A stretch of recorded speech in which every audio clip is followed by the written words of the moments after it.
All right. Evening, everyone. Please be seated.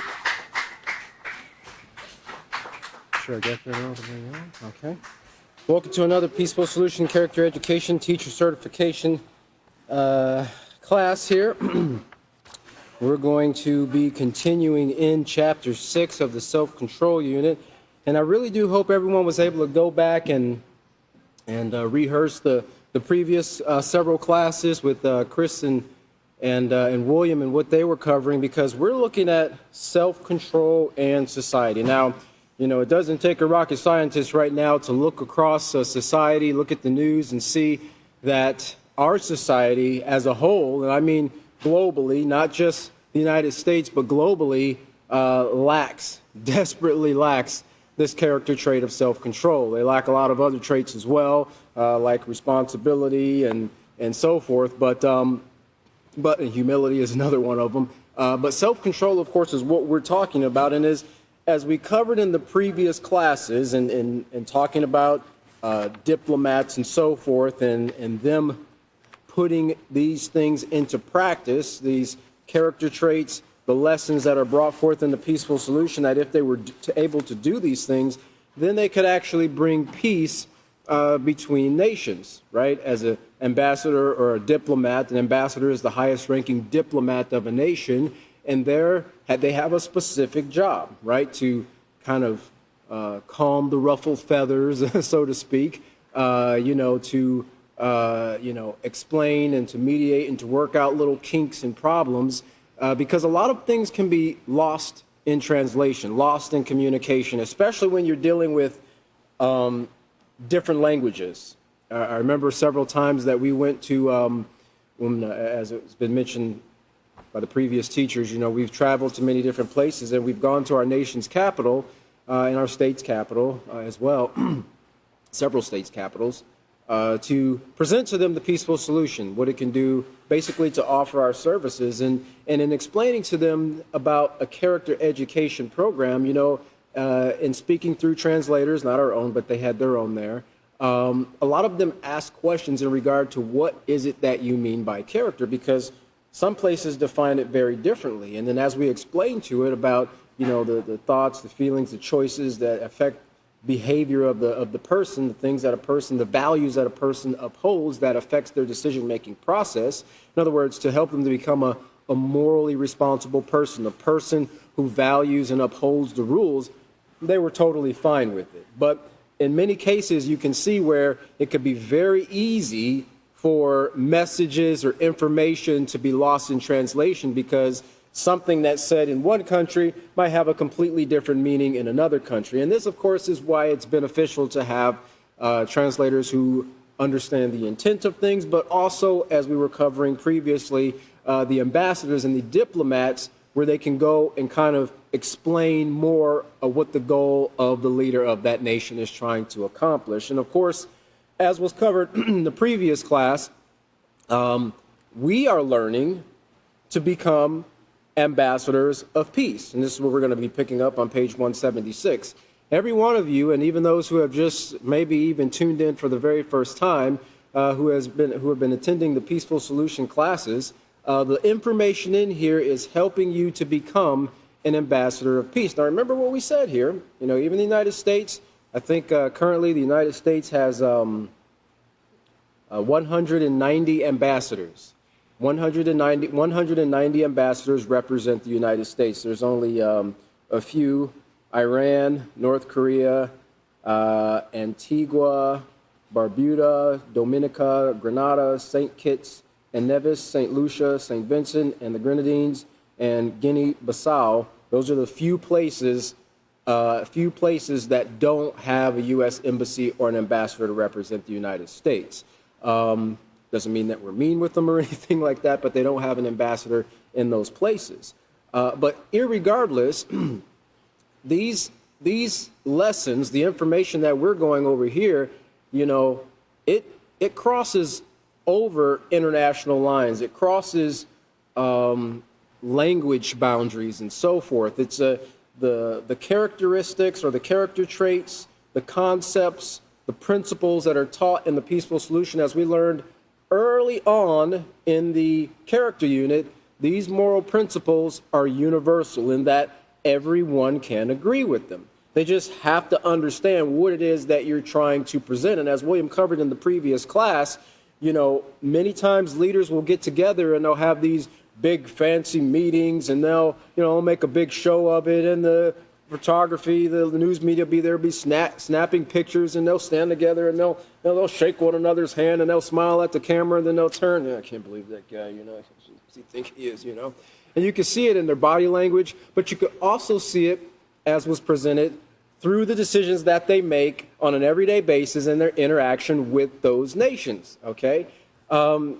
People tend to forget, including our leaders, we can't forget that our leaders, they're just people who hold positions, right? But they're still a part of the human race, right? Men and women who have minds, who have hearts, who've had influences growing up, and the different factors that help to shape their characters, certain type of education that they were given, certain things that were presented to them over a period of time, a value system, a belief system, and all these things help to shape who they are in that position as a leader, a president, a prime minister, a chancellor, whatever the case might be, whatever position they might hold, all of that experience helps to shape who they are and the decisions that they make, okay? But, of course, in the peaceful solution, what we've learned is that, yes, those things help to shape our character, but we have to learn how to differentiate between the positive and beneficial things that we can glean off of those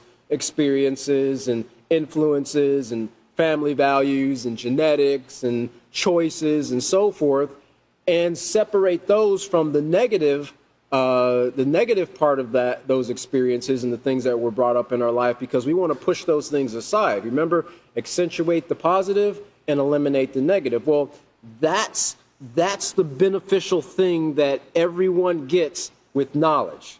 Remember, we covered that over and over and over and over again, how knowledge is power. Now, you can't just take this knowledge, as it was presented many times in the previous classes. You can't just take this knowledge and then keep it to yourself, right? I'm going to be the most knowledgeable person there is about the peaceful solution, and you never put it into practice, right? It's like having, the resources, all the resources in the world to take care of and support your family, but you never spend one dime to provide them food, clothing, and shelter. How have you benefited yourself, and how have you benefited others? And that's how the lessons in the peaceful solution are taught. To improve yourself first, right? To improve your character, to see the benefit, the positive character traits that you have, and to strengthen those things, and the negative character traits that you have, and eliminate those things. Not to focus on the negative, but replace them with positive character traits so that you can have a well-rounded, responsible character that can be of benefit. Now, we're talking about ambassadors of peace here, and I want to just go back here to page 175 and look at that. Let me see here. I want to make one quick thing here. But on page 175 in the comment, the quote at the bottom there, it says, if war was not an option, what other steps would nations take to work out the difference? Okay, and so that's what's leading us into what we would be covering. Now, we're not going to split up in groups and do everything, but this is an activity that you could have for your students. Now, this is the format of it. We're going to go over the examples of it on page 177, and of course, you would give these scenarios to different groups. You see the page 176 is kindly a blank page of what we're going to be covering on 177 and 170 through 179. But let's just look back there real quick to lesson plan 6, page C, and procedure 9 here. And this is where we are. It says activity here. Ambassadors for peace. Tell students they will now divide into 4 groups and become ambassadors for peace. Now, this is a great opportunity to get your students involved into brainstorming, right? Getting them, because we're almost done with the book here. Okay, we're on chapter 6, one more to go in dealing with self-control in the environment. But encourage them to keep in mind that they don't have to only draw off of what they've learned in Unit 3. They should be tying in what they've learned in Unit 2 and Unit 1 to help them to resolve these conflicts or to answer these questions, because everything ties in. Remember, when we get into another unit, it's not isolated from the previous units. Remember, these are called the building blocks of character. So in order to have a second level, you've got to have the first level. In order to have the first level, you've got to have a strong foundation to build upon, all right? So it says here, assign each group a scenario and allow them to work out among themselves how to answer the questions, writing their answers in their books, their handbooks on page 177 through 179. After about 7 minutes, allow the diplomat from each group to tell the class how they would handle the situation, which means they're going to have to, one of the first challenges that they're going to be faced with is selecting one person to be the diplomat for that group, okay? And I say it's the first challenge because what if you have a group of 4 people, right? And all 4 people want to be the diplomat. Well, now we've got our first conflict in dealing with resolving problems, resolving conflicts. So they've got to move past that hurdle to begin with, okay? And then once they can get past that peacefully, hopefully they don't break out into a fist fight trying to choose a diplomat or an ambassador for peace, right? But hopefully as they move past that, now we can move to the second step of allowing that diplomat from each group to tell the class how they would handle the situation. And then after, of course, everyone gets to go through their answers and provide their scenarios and how they will resolve them. Congratulate students on being such excellent ambassadors for peace and for putting the peaceful solution into practice. And of course, these are the things that, remember, these activities, these enrichment activities and so forth are there to reinforce the lessons, right? There are opportunities to reinforce the lessons so it doesn't just become this long, drawn-out reading of information. You want to get the students engaged. You want to give them the opportunity to put into action the concepts that are presented to them. And what better time to put these things into action and even to make mistakes than in the classroom setting, right? You don't want them to get out there and to make bad choices that could cause them their reputation or their health and safety, or in the worst case scenario, their or someone else's life. Okay, so look at it as a great opportunity for them to put these things into practice. And these are kindly real world scenarios that are brought down into a classroom setting, and for them to take into consideration, even though we're dealing with something on a societal or an international or a global scale. Remember, societies can be as small as just a group of people, right? I went and looked up, I had the opportunity, I went and looked up the many different societies and clubs and so forth in the United States, and there are thousands of them.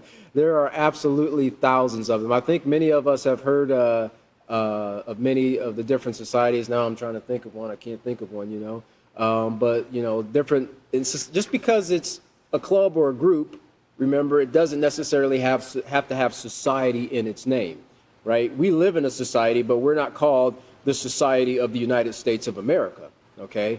But it's a group of people who uphold the same rules and so forth. So anyway, back to this here on page 176, we see this format that's laid out for the ambassadors of peace. And it says here, right on the lines provided at the very top there, the scenario you and your group was assigned. The group that, remember, you break them into 4 persons per group and break them into several groups. There are 4 groups. And then you give each person a scenario, each group a scenario. And then the second thing that's going to be done is, what could be some of the results of responding without self-control? And then those results will be listed on the lines below. And of course, they're not limited to these, 6 or 7 lines or whatever. They can bring out extra pieces of paper, and because some of this stuff is not going to be done in just what can be written in a few lines in the handbook. And then lastly, it says, how would you as an ambassador for peace respond using self-control? And then list some of the ways on the lines below. And at the very bottom there, it says, you can be an ambassador of peace anytime there is a conflict. And remind your students that the best time to start to put these things into practice is right now, right? Right now, because there'll be conflicts that will arise within the classroom. There'll be conflicts that might arise outside of the classroom, but during the school day, even on the bus, or if they don't take the bus, possibly, riding on public transportation or even walking home. At home and dealing with families, right? You're going to encounter those types of things because you have what they call sibling rivalry that'll take place sometimes. And then people will come home at the end of the day, and then they've got a younger sibling or possibly even an older sibling that annoys them, and they can't stand how they make certain noises, or how they might chew their frosted flakes with their mouth open, and they can't take it, so they just have to lash out and say something about it. Or maybe they see two siblings who are fighting and arguing. They can use what they're learning here to bring about a peaceful solution. So anytime there is a conflict, this is not limited to just these scenarios that we're covering here. They can put these into practice anytime. And remember, we want to remind them that, it's important that they set their minds in advance.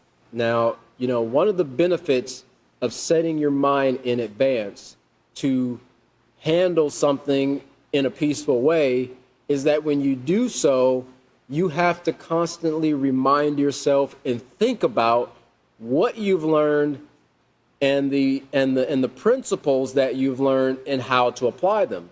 So when you set your mind in advance, you're kind of by default rehearsing that information over and over and over again, right? Like if you were a plumber and you walked into a house and there was water shooting out of a valve, an isolation valve, under the sink, you're not going to panic and just kind of try to stick a bucket underneath there or try to stick your thumb on there or something like that. You're going to have a process, a procedure that you're going to go through. You know that there's a certain procedure that you have to go through to, first off, stop that water from coming out of that valve, right? And it's no different with the peaceful solution, right? You get in there, you assess the situation, and then you have to go and take the procedure. You see what the problem is, right? Now you have to take the procedures to start to bring about a peaceful solution, or in this case, stop the water from flowing. It doesn't do any benefit to stick a bucket underneath a pipe that's been flowing for the last 15, 20, or 30 minutes. Catching 5 gallons of water is not going to make a difference. You want to stop the water from flowing in the house. You want to stop the conflict, the cause of the conflict immediately, so now you can start to work it out. And in some cases, that might be separating the parties, right? You might have to give the parties time to cool down, right, to separate them and possibly work with them individually, and then maybe bring them back together, and then try to hash out the situation or find a peaceful solution. And there's many instances where I think in the corporate world, they call it arbitration, where if somebody has a problem with a service or a contract with an employer, or there's some type of conflict or some type of a disagreement, it could be a breach of contract or something like that. A lot of times people will have to sign paperwork, right? They'll have to sign an agreement to say that I agree that if I have a problem with my employer or with this company, it might not be an employer, it might be a vendor, someone you're using, a contractor to do something, maybe to provide you cell phone service or electricity or some type of utilities, that I will not sue, but I will go through arbitration to try to resolve the matter. And the arbitrator is somebody who basically tries to find a middle ground, right? They consider the rules and the agreements that were made, and they try to find a middle ground that both parties can agree on, okay? So anyway, you can be an ambassador of peace anytime there is a conflict. Never resort to violence, and that's very, very important. Like William brought out before, you can't lose control. There's never an excuse for violence, ever an excuse for violence. And there have been many people, we mentioned several in the Peaceful Solution, individuals who were examples of positive leaders. Mahatma Gandhi was one of them. Martin Luther King was another one, who presented their cause, to the people that they were speaking to, but also to hoping to make a change within the government, change within society, to bring about acceptance within society. And they did these things without inciting violence. They did these things without being violent themselves, right? And it's very important in the position of leadership that we keep in mind that people's eyes are upon us if we're in a position of leadership. People's eyes are upon you even if you're not, but especially if you're in a position of leadership, right? Because there's always someone ready to pounce in criticism on a leader.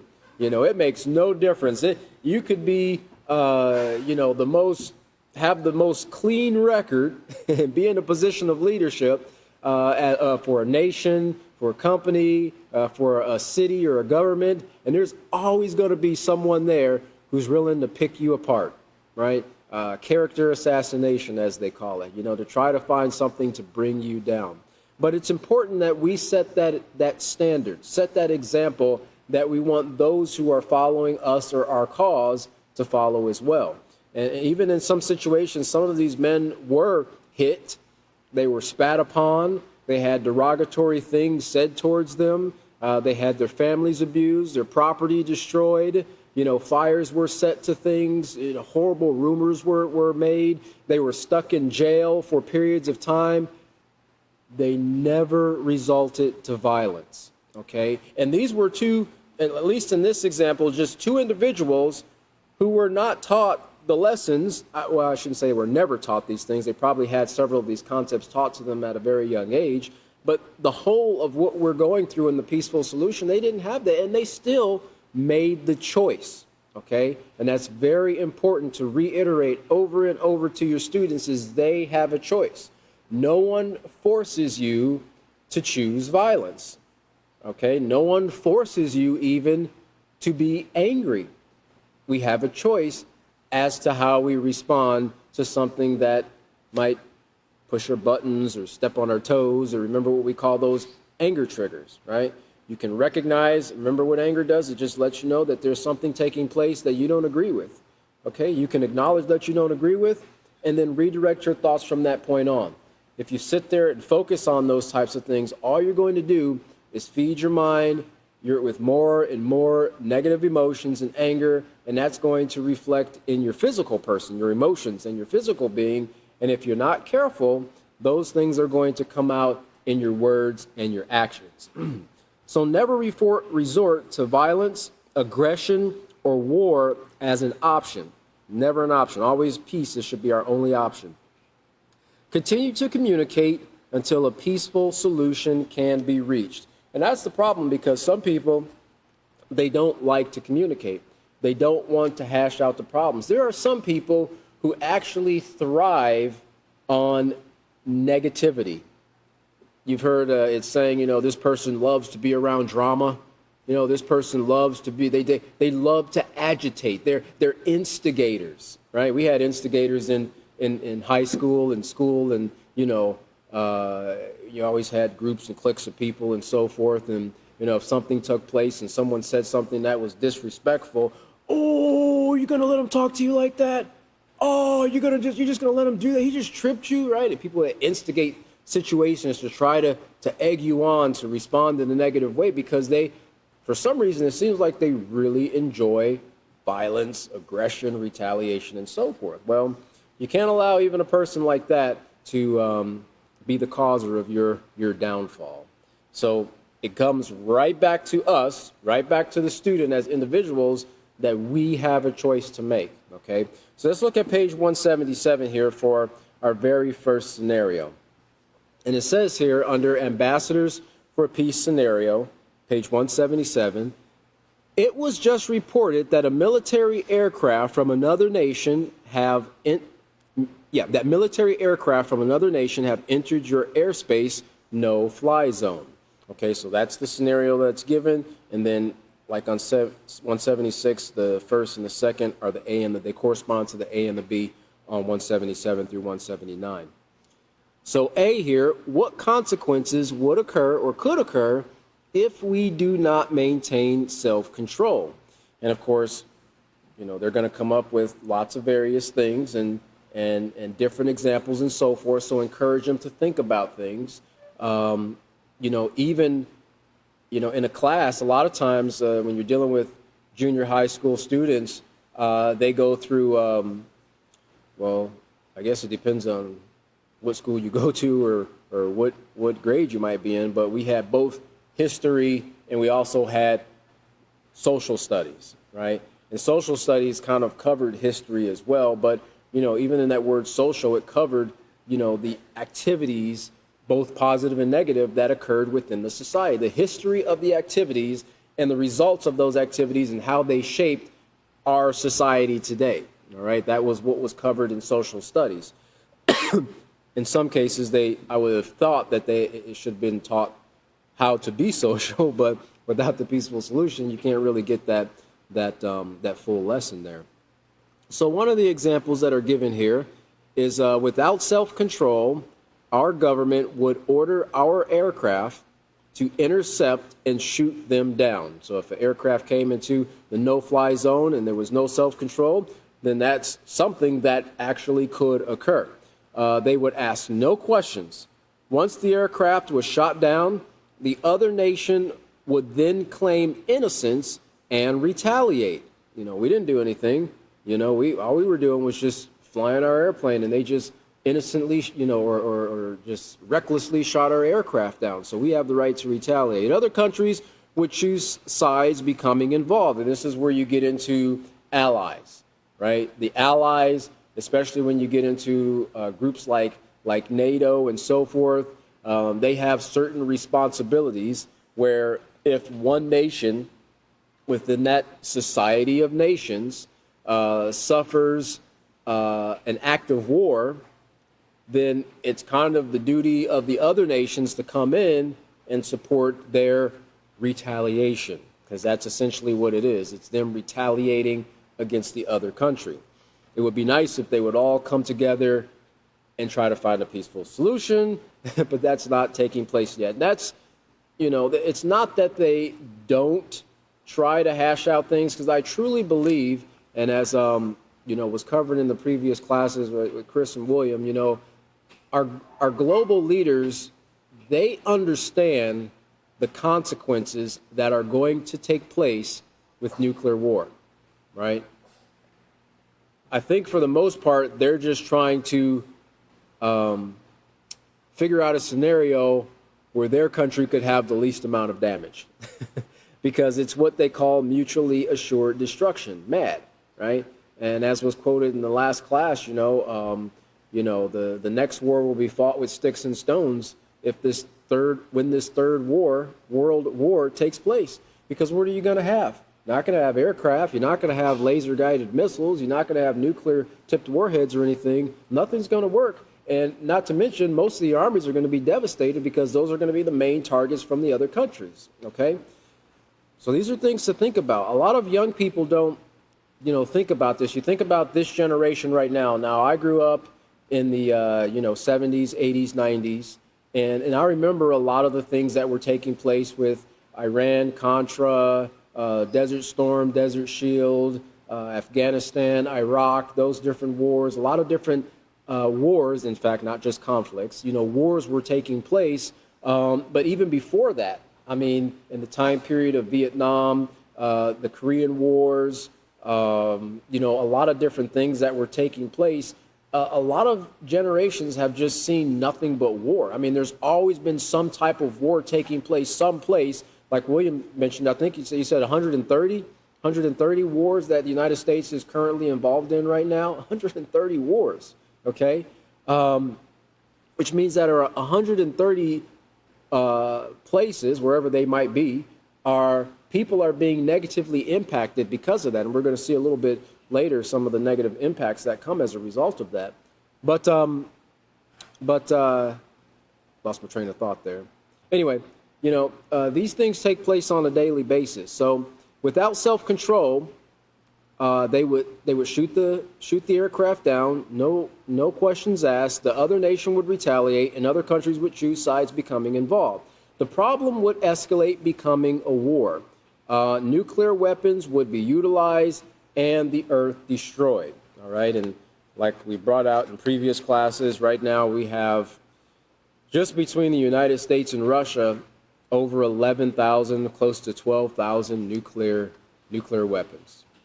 11 to 12,000, with 196 or however many countries we have. I think that's probably a little overkill. In all honesty, one nuclear weapon is an overkill, right? Because that should never be an option that's considered for solving problems. This is why we need diplomats. This is why we need ambassadors of peace. And don't think it's too great to consider that one of you might be asked to go and speak with a world leader, and to present solutions to a problem that they might be experiencing, possibly even within their own nation. All right, we see that a lot. We see that in the United States. We see that in the UK. There's divisions and separations within their own government, right? And as a result, those things trickle out, and there's divisions within the country because someone's going to pick sides. I'm for this person, I'm for that person, I'm right wing, I'm left wing, I'm head, I'm tail, whatever the case might be. And so it causes separations, and those conflicts can lead to war. So let's look at letter B here, because here's the option of what would take place if you did use the peaceful solution. As a diplomat from your nation, how would you handle the situation with self-control? And one of the answers could be, I would ask the air traffic controllers to contact the pilot to notify him of the no-fly zone and to warn him of the consequences of not retreating. I would contact the ambassador for that country to discuss the incident and to find out if this incident is accidental or is being done on purpose. And we actually recently saw that in the news not that long ago. I say not that long ago, time seems to really fly. It might have been a year ago or so. Because you've been following the news and the conflicts that are taking place between the United States, China and Taiwan, and of course the United States' their interactions with Taiwan, and it's causing some difficulties between the three parties, the three countries there. And there were several instances where the United States had actually had aircraft carriers in the area in the South China Sea, and they were doing sorties and running missions and so forth, and they had entered into Chinese airspace, and the recording was actually put on the news where China was actually telling them, you are in a military zone, you are in a no-fly zone, you're in our airspace, please leave now. They use some stronger language than that, but they did this very thing. They asked them to leave. There were no weapons, there were no missiles that were fired, nobody's plane got shot down, nobody shot down a target on the ground or anything like that. So we kind of see, even though the tensions are still high, they didn't immediately resort to an act of violence or aggression. Okay, although I'm sure China saw that America flying its planes into Chinese airspace as an act of aggression. In this situation, China practiced self-control. Let's see here. It says, I will contact the ambassador for that country to discuss the incident to find out if this incident is accidental or is being done on purpose. If this were done on purpose, I would try to find out the reasons why this country felt that they had to resort to violence. I would also talk about the potential ramifications of their present course and would try to negotiate a peaceful settlement. I would suggest that if they would be willing to withdraw from our airspace, a meeting would be set up to discuss their concerns and issues, okay? I wanted to go over something here because there's been more than one of those, and of course time would fail me to try to go through all of the different scenarios, but I was not born at this time, but I do remember seeing documentaries and reading about these things in history books and so forth. And some of you might remember some of these things if you were alive at this time. In 1960, there was something called the U-2 incident. Now, I'm not talking about the music group got in an accident or anything like that. I'm talking about U-2, which was a spy plane for the United States. And it says here, on 1 May 1960, a United States U-2 spy plane was shot down by the Soviet Air Defense Forces. Now, this was still when it was still USSR, Soviet Union, and so forth, before they disbanded and became Russia and the different territories that are surrounding it. So it was shot down by the Soviet Air Defense Forces while conducting photographic aerial reconnaissance. If I'm not mistaken, I thought there was something like that took place in later as well. Maybe not. I was thinking there was a time period of 13 days. That might have been during the Cuban Missile Crisis. But anyway, while conducting photographic aerial reconnaissance deep inside Soviet territory, a single-seat aircraft flown by American pilot Francis Gary Powers had taken off from Peshawar, Pakistan, and crashed near a Russian place, I can't pronounce right now, after being hit by a S-75 Dvina surface-to-air missile that shot it down. Powers parachuted to the ground safely and was captured. Well, a little bit here it says, Francis Gary Powers, pilot of the plane, initially American authorities, because it's got his picture here. Initially, American authorities acknowledged the incident as a loss of civilian weather research aircraft operated by NASA, but were forced to admit the mission's true purpose a few days after the Soviet government produced the capture of the pilot and parts of the U.S. or the U-2 surveillance equipment, including photographs of Soviet military bases. Now, again, we talked about trust. William talked about trust and nations being able to trust other nations. Well, one of the first things that, and of course this is not faulting anybody, but just giving an example and showing on a larger scale because we're just dealing with people, right?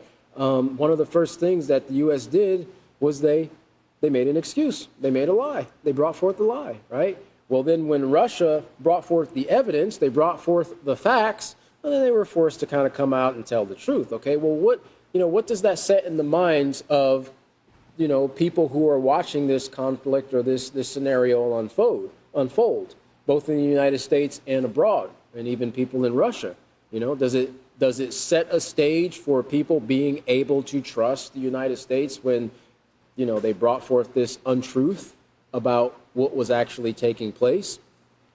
The incident occurred during the tenures of American President Dwight D. Eisenhower and Soviet leader Nikita Khrushchev, around 2 weeks before the scheduled opening of an East-West summit in Paris, France. Now, pay attention to this because we can see how the ripple effect took place as a result of this spy plane being found in U.S. territory and being shot down. Now, they were going to have a meeting. They were going to have a summit, the U.S. president and the Soviet leader. Khrushchev and Eisenhower had met face-to-face at Camp David in Maryland in September of 1959, and the seeming thaw in U.S.-Soviet relations, because they were dealing with a time period of Cold War, so we had this thaw hopefully taking place. The U-2 incident shattered the amiable spirit of Camp David. So they had this positive meeting where it seemed like they were going to be working things out and finding a solution and kind of breaking down these barriers that were causing a division between the two countries, this resistance and this opposition, things that they already knew were on the verge of war, and the doomsday clock was moving closer and closer all the time. And then this takes place. So you see the distrust that was immediately formed in the mind of the Soviet Union as a result of these moves by the United States. Now, this is just an example between two nations. This occurs all the time between individuals. So it shattered the amiable spirit of Camp David that had prevailed for 8 months. So they were working a really, really long time to try to build some type of a solution, come to peaceful solution. And notice what it did. It prompted the cancellation of the summit in Paris and caused a great embarrassment to the U.S. on the international stage. So remember what we talk about when even in regards to reputation. The U.S. kind of had to, in this situation, as it said in the old days, they had to eat crow, okay? The Pakistani government issued a formal apology to the Soviet Union for its role, because if you remember, the plane took off from Peshawar there in the U-2 mission. Let's see here, and they talk a little bit about Powers being captured, and he served some time, but then they had a prisoner swap, and he only did like 2 years, I believe. Okay, so we see there in that situation how it could be used, how it could take place if self-control was used, but also what could take place and self-control is not used, but in this scenario actually did take place, right? They did shoot a plane out of the sky. Now, thankfully, it didn't lead to an escalation to war, but shooting a plane out of the sky is an act of war, okay? It is aggression. It is responding with aggression and violence. That man could have been killed. That pilot could have been killed, okay? Thankfully, there was no nuclear bomb on that plane, right? Because it could have ended up being an even worse scenario. So number 2 here, it says a terrorist group just attacked the airport and many lives were lost. As a representative of your country, you are asked to handle the situation.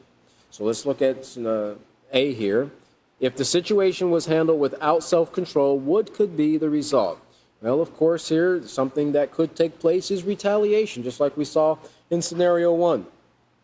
Retaliation would be uppermost in the mind, at the very top. So it would be the first thing that people think. And we saw that, with, oddly enough, today being 9/11, the anniversary of the World Trade Center, attacks, 21 years later, right? Yes, 21 years later. Retaliation was on a lot of people's minds. That was their first thoughts. Let's go over there and get them. Let's do to them the same thing that they did to us. Okay, why do you think people have this mindset?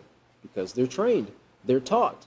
The influences, the environment, the things that are on the television, the video games that are played, the advertisements on the radios, the things that are in the movies, sometimes the environments that they grow up in, it teaches them war, it teaches them hatred, it teaches them violence and aggression, and it teaches them retaliation.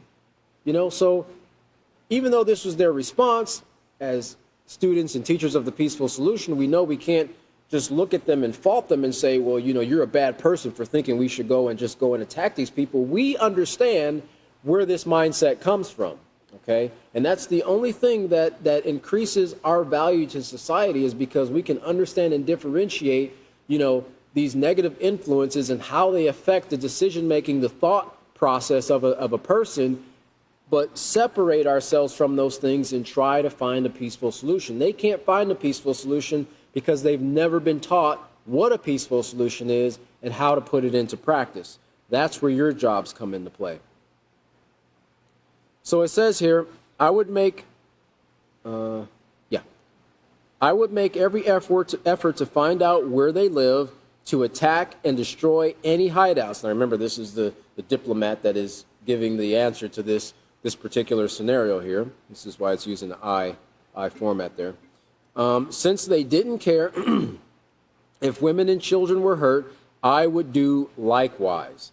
I would put sanctions on any country harboring their fugitive group and strongly encourage other countries to do the same.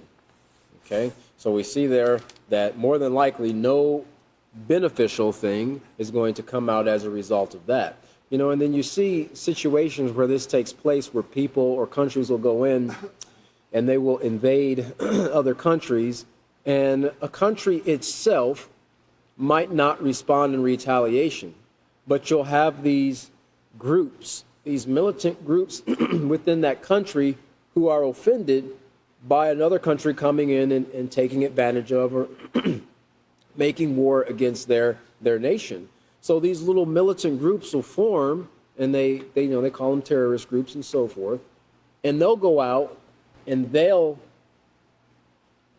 like vigilante style, they'll go out and they'll go get vengeance on another country or another group on behalf of their nation. Okay, so we see these things take place as well. Well, that's all a part of that negative ripple effect that occurs when self-control is not practiced. So let's look at letter B here. We're on page 178, letter B. How would you handle the situation with self-control or using self-control?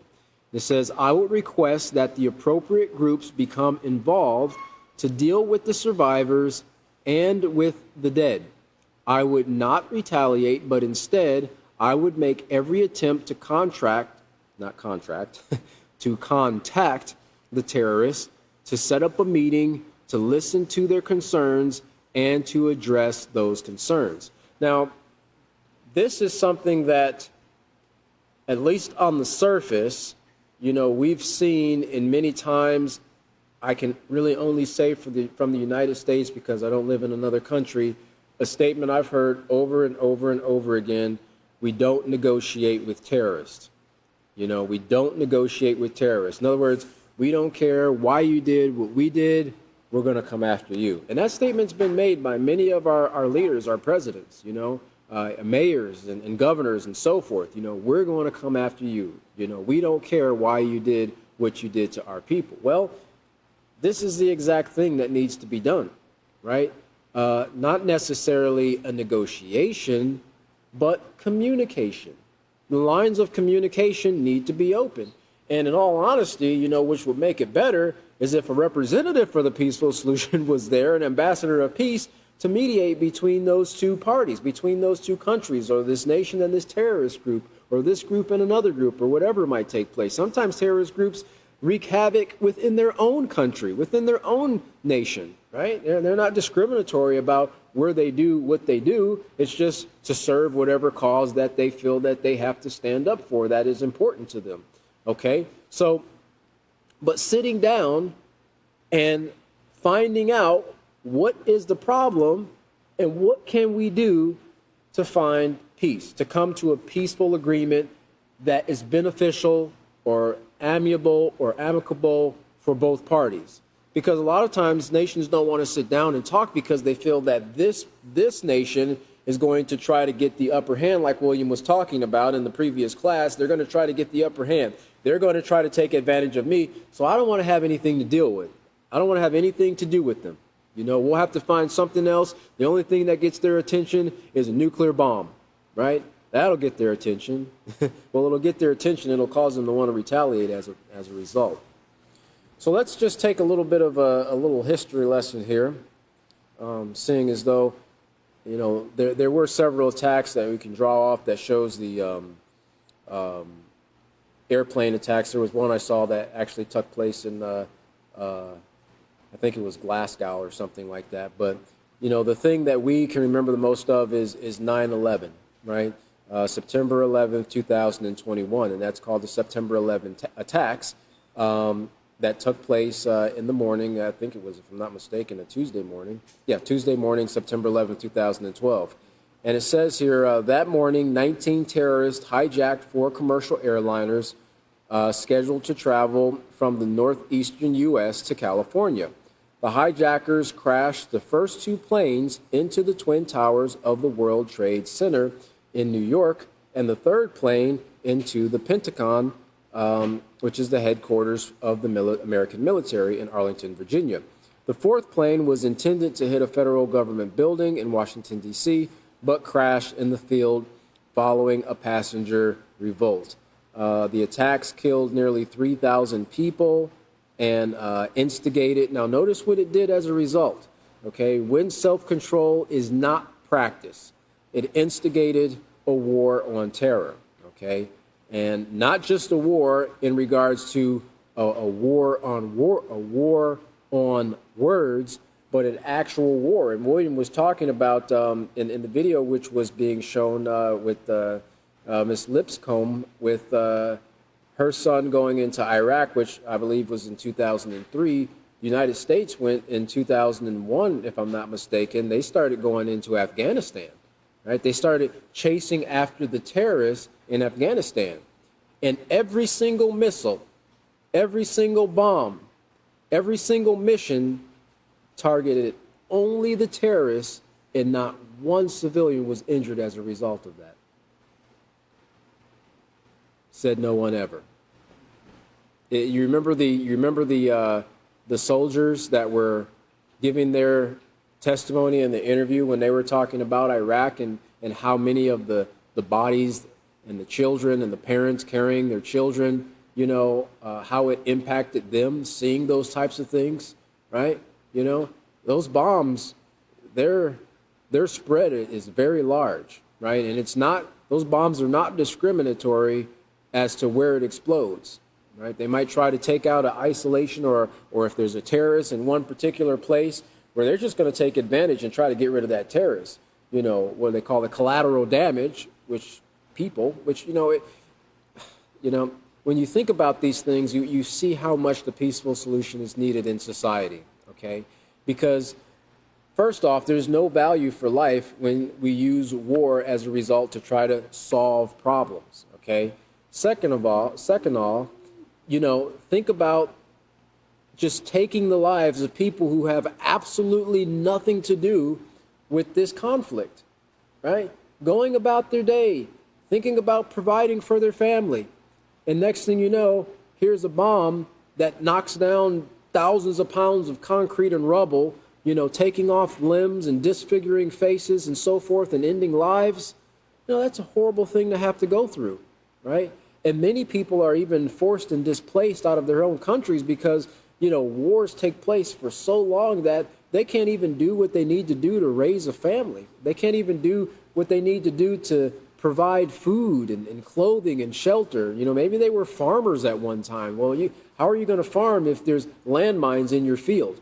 If there's bombs, you never know where these shells are going to just drop at any time. You take a risk doing something that will provide and be a benefit to society, you risk losing your life as a result. And so these things take place on a regular basis.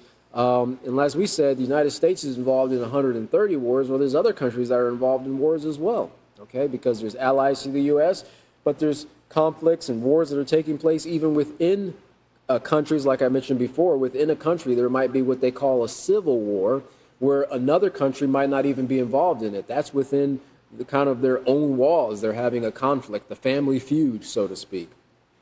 Well, this took place back in 2011, and there were many lives that were lost in death, but there were hundreds of thousands. Now, there were millions that were affected as a result. 9/11 completely changed how we travel on airplanes. I was telling someone not that long ago, I remember up in Cleveland, I remember traveling to the airport occasionally. I would travel out, hop on the train and travel out to Cleveland Hopkins International Airport.